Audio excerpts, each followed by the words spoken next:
Hello everyone, my name is Shahriar Kabir. My other group members are Khan Rubaid Islam and Nur Hassan Abid. We are from group 6. We selected topic 2, Wireless Intrusion Detection System for IoT. Our scenario is a logistics warehouse with 200 IoT sensors on Wi-Fi facing MAC spoofing and deauthentication flood attacks.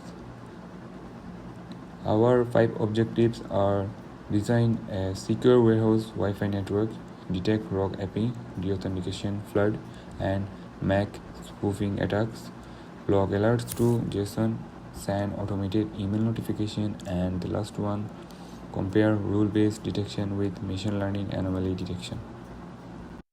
Hello, I am Khan Rubaid Islam. So let me start our warehouse network topology which we built in Cisco Packet Tracer.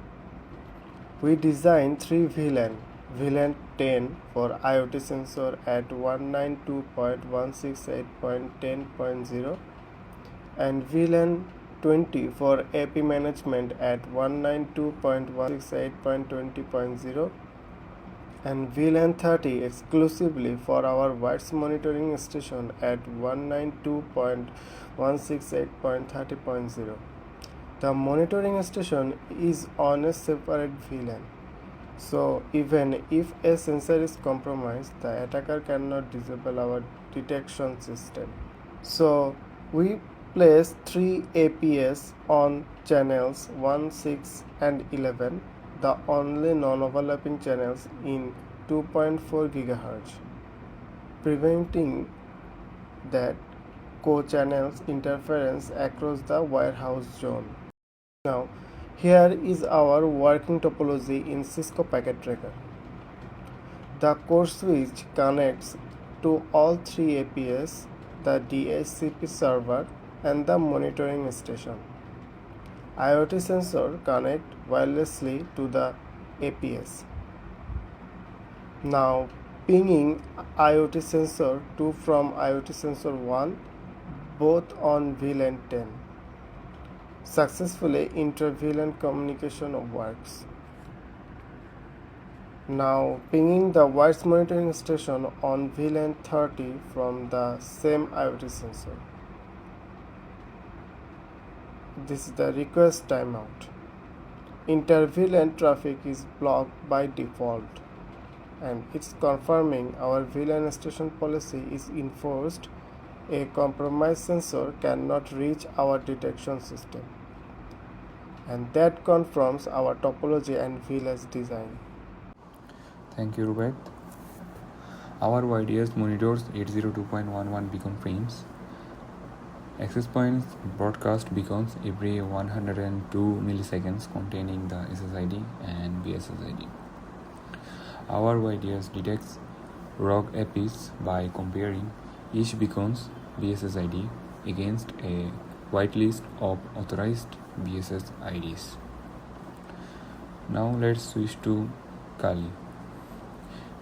You can see in terminal 1, YDS is now listening and WLAN O mon.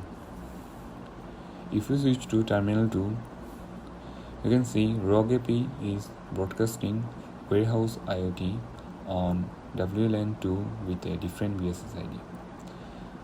We can go back to terminal 1 and we can see within 2 seconds critical alert SSID warehouse IoT detected with unexpected BSSID MAC address and with alert time stamped. Okay, now the deauthentication flood attack. Deauth frames are unauthenticated management frames that force a client to disconnect. Any attacker in monitor mode can forge them.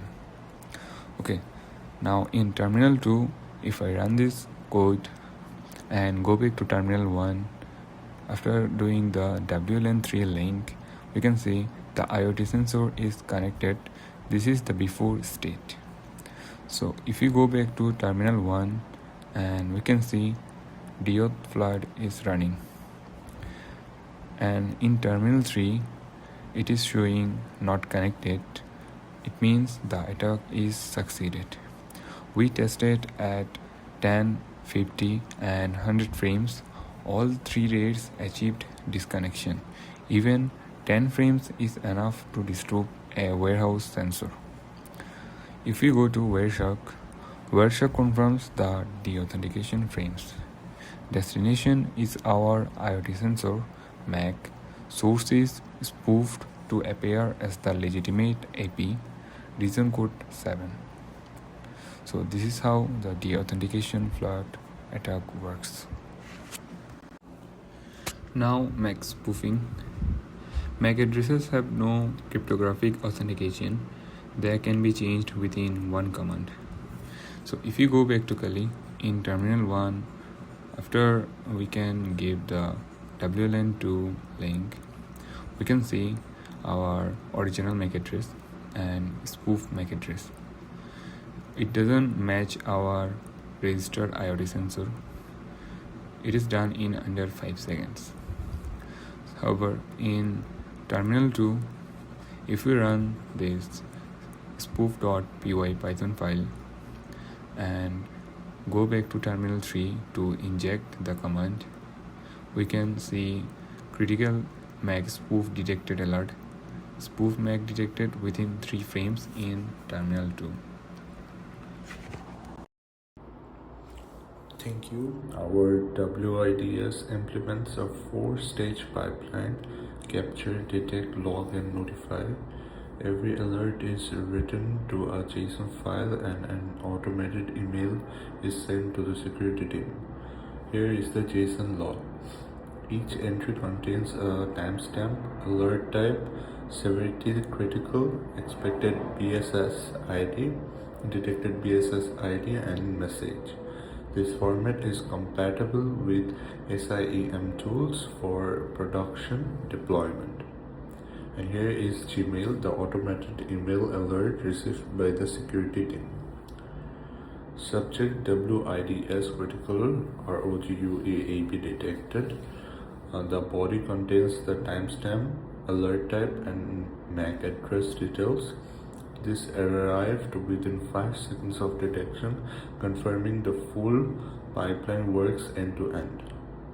Our policy recommendations directly grounded in our findings within an approved AP inventory and monitor BSS ID mappings enable 802.11w protected management frames to prevent attack. Use 802.1x for stronger device and authentication to replace MAC-based ACLS, apply VLAN segmentation, and retain JSON logs for incident response.